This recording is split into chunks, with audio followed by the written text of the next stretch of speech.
O pato estava nadando todo feliz na lagoa. Quack, quack, quack.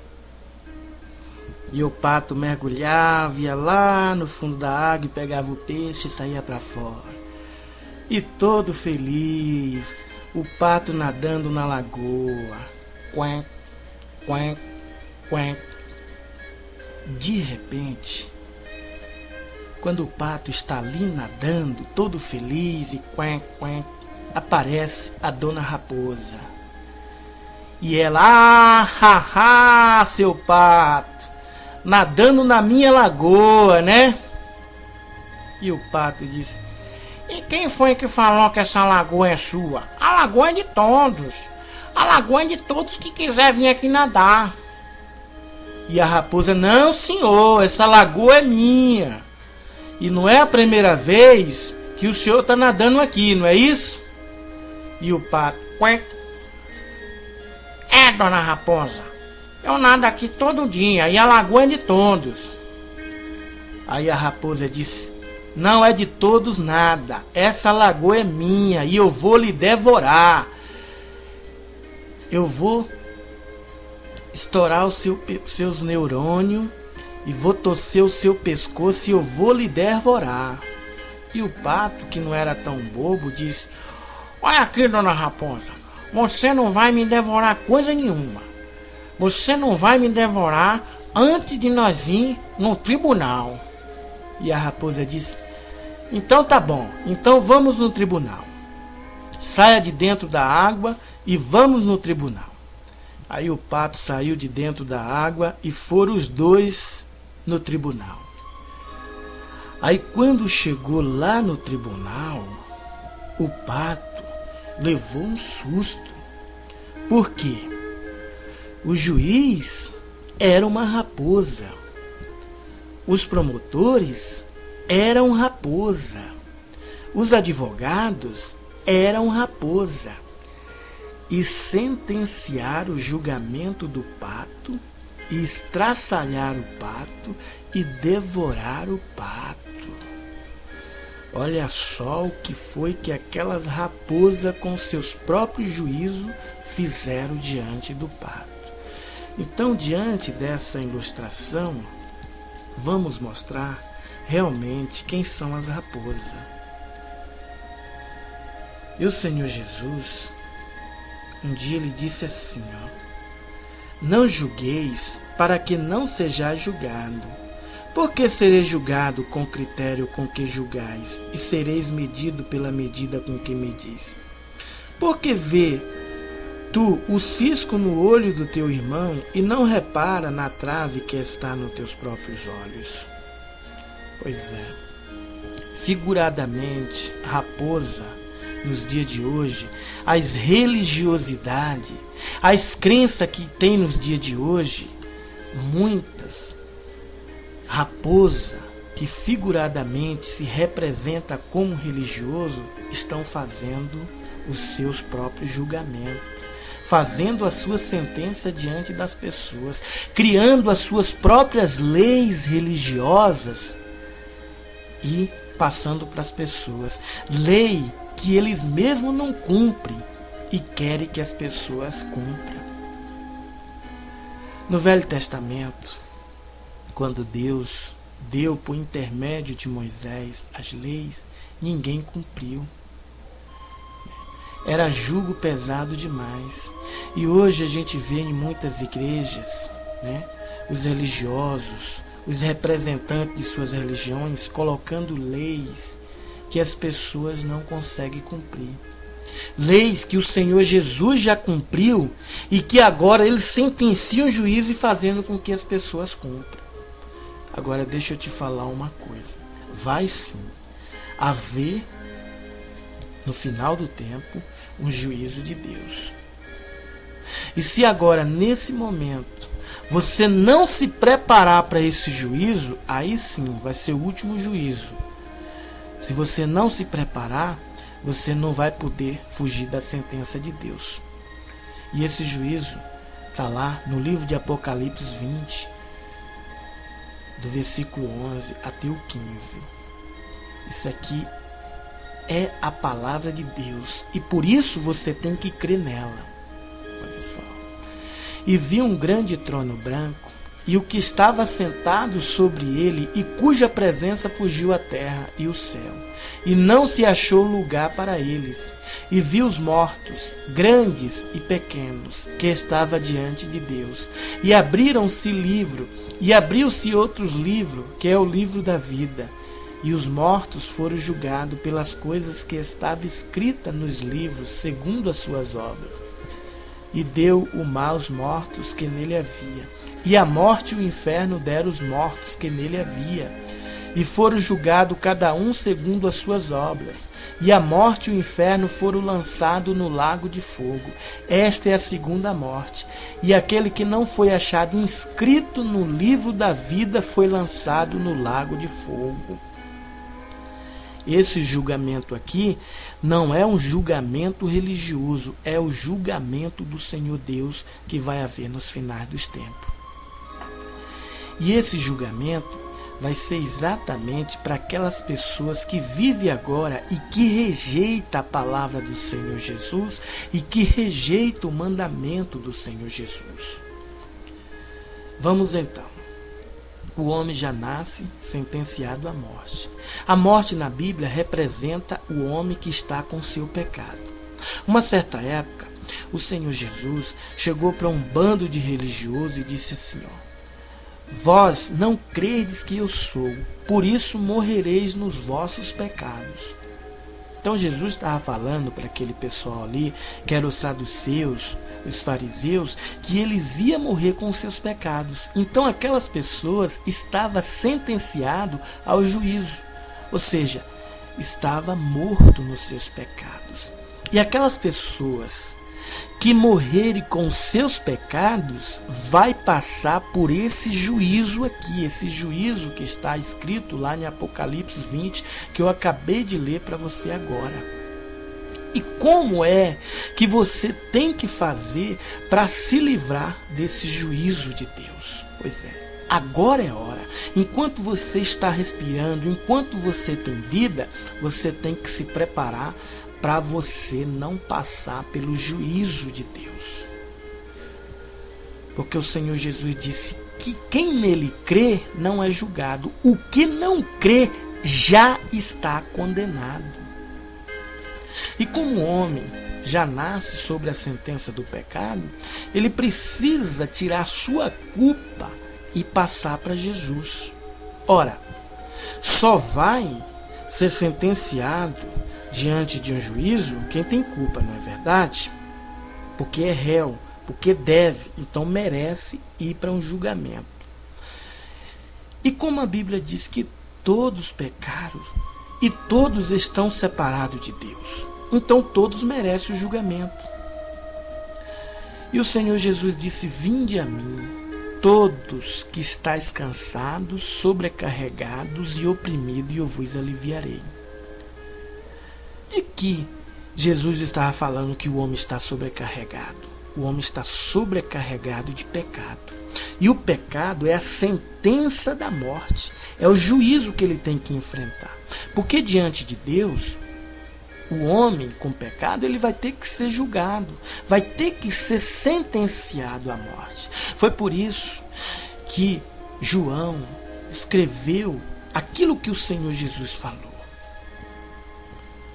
Deus amou o mundo de tal maneira que deu seu Filho único para que todo aquele que nele crê não pereça, mas tenha vida eterna. Esse perecer está falando da sentença e do juízo de Deus. Então, Jesus, ele veio a essa terra e cumpriu o nosso julgamento para que nós assim não passamos pela sentença de Deus, que eu acabei de ler para você em Apocalipse.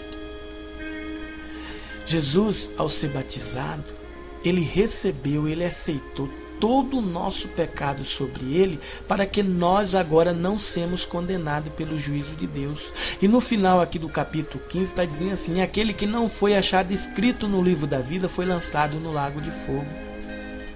Pois é, Jesus ali na cruz do Calvário, ele já pagou o meu juízo. E quando ele foi batizado, ele recebeu o pecado de todo homem sobre ele, ou seja, a culpa de todos sobre ele, e agora na cruz do Calvário ele foi julgado. Se você não crê nisso aí, você não tem como se livrar do juízo de Deus. Por isso, meu amigo, creia que Jesus veio a essa terra um dia e levou todo o pecado do mundo sobre ele, e na cruz do Calvário foi julgado. Senão você vai ter que enfrentar o juízo de Deus. E o juízo de Deus é para aqueles que são pecadores. Aí você pode dizer assim: mas não está escrito lá em Romanos 3:23 que todos pecaram? Sim, claro. Evidentemente, todos pecaram. Por isso que Jesus veio a essa terra, para tirar a condenação do pecado que estava sobre mim e sobre você e colocar sobre ele. Eu creio. Eu falo como o apóstolo Paulo: eu sou um dos piores ou dos principais pecadores. Mas Jesus já levou o meu pecado. Você está entendendo? Aí você pode dizer: mas você pode cometer pecado? Posso. Porque é impossível vivermos nesse corpo mortal e não cometer pecado. Eu posso cometer um pecado daqui a 10 minutos, daqui a 20 minutos, daqui a amanhã. Mas pela minha fé, Jesus já levou todos os meus pecados sobre ele. E Deus tem controle disso. E como pela minha fé eu creio que Jesus já levou até o último pecado que eu vou cometer no dia da minha vida, isso significa que eu me tornei santo. Porque para entrar no céu só entra santo. Agora você, por meio de caráter humano, por meio de justiça própria, independer de Jesus, você não consegue limpar o teu pecado. Por isso que você tem que crer que Jesus veio a essa terra aqui e tirou todo o teu pecado com o seu batismo, e na cruz do Calvário foi julgado pelos mesmos teu pecado, para que agora você se torne limpo do teu pecado e entre no reino de Deus. Vamos repetir as palavras do Senhor Jesus. Ele disse lá em Mateus 11:28: vinde a mim, todos que estáis cansados, sobrecarregados e oprimidos, e eu vos aliviarei.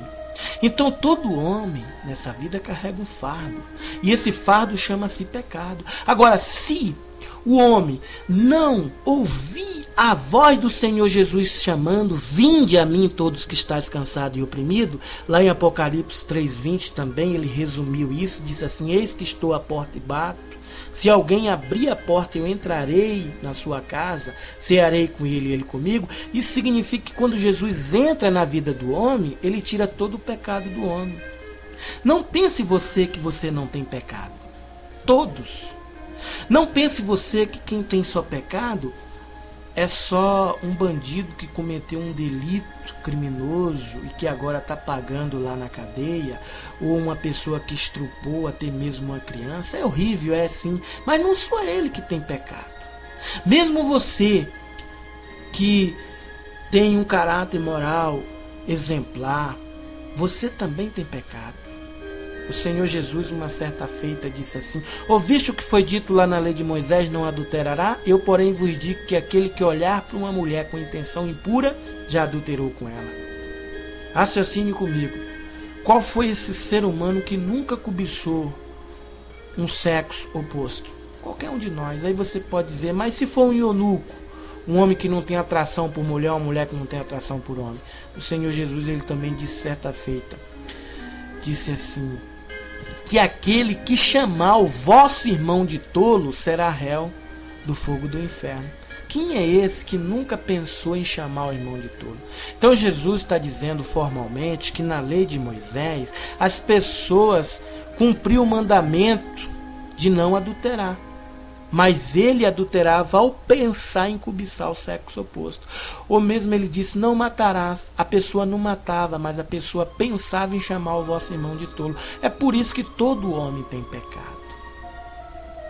E o pecado é a transgressão, é a desobediência, é o homem estar separado de Deus. E o homem separado de Deus, ele não tem como voltar para Deus por causa da muralha do pecado, porque Deus não aceita o pecado do homem. mas Ele ama o homem. Por isso que você, para voltar para Deus, tem que ser por meio do Senhor Jesus. Ou seja, não é só você crer em Jesus como chega um fim de ano, Natal. Não é só crer no Jesus representando uma imagem, porque o próprio Senhor Jesus disse que Deus é Espírito e importa que os verdadeiros adoradores o adorarão o Pai no Espírito. O Senhor Deus proíbe o homem adorar Ele por meio de uma imagem. Lá em Êxodo 20, um dos primeiros mandamentos, Deus disse: não fará para ti imagem de escultura, nem que há em cima no céu, nem embaixo nas águas, nem na terra. Então a gente não pode adorar Jesus por meio de uma imagem, mas sim espírito em verdade. E o mais eu te digo, adorar Jesus crendo na obra que Ele fez. E qual foi a primeira obra que o Senhor Jesus fez ao começar seu ministério? O seu batismo. Quando Ele se batizou, Ele recebeu a carga, o fardo do homem sobre Ele, do mundo inteiro sobre Ele. E lá na cruz Ele foi julgado pelo teu pecado. É aqui agora que você tem que entender o sacrifício da cruz do Calvário sobre Jesus. Porque em Apocalipse 20, do versículo 11 ao 15, diz assim: vi um grande trono branco, e o que estava sentado sobre ele, e cuja presença fugiu a terra e o céu, e não se achou lugar para eles. Por quê? Essas pessoas que não acham lugar no céu para eles são exatamente aquelas pessoas que não crê que Jesus já foi julgado por elas. Elas não creem, então ela vai ter que passar por esse julgamento de Deus. Você está entendendo? E viu os mortos, grandes e pequenos, e que estava diante de Deus. Os mortos é aquelas pessoas que morreram sem Cristo, morreram no pecado, então vai estar diante do juízo de Deus. Agora, se você, como eu, como todos aqueles que crê no Evangelho da água e do Espírito, agora transferir toda a tua culpa, toda a tua condenação, todo o teu pecado, toda a tua iniquidade, toda a tua maldição, toda a tua culpa para Jesus, você vai estar livre do juízo final que vai acontecer lá em Apocalipse, meu irmão. Isso é profecia de João. João estava na ilha de Pátimo e ele viu em espírito a revelação do Apocalipse. Então você tem que crer que o juízo de Deus virá, e virá sobre aqueles que não crê que Jesus levou os seus pecados. E o juízo de Deus virá.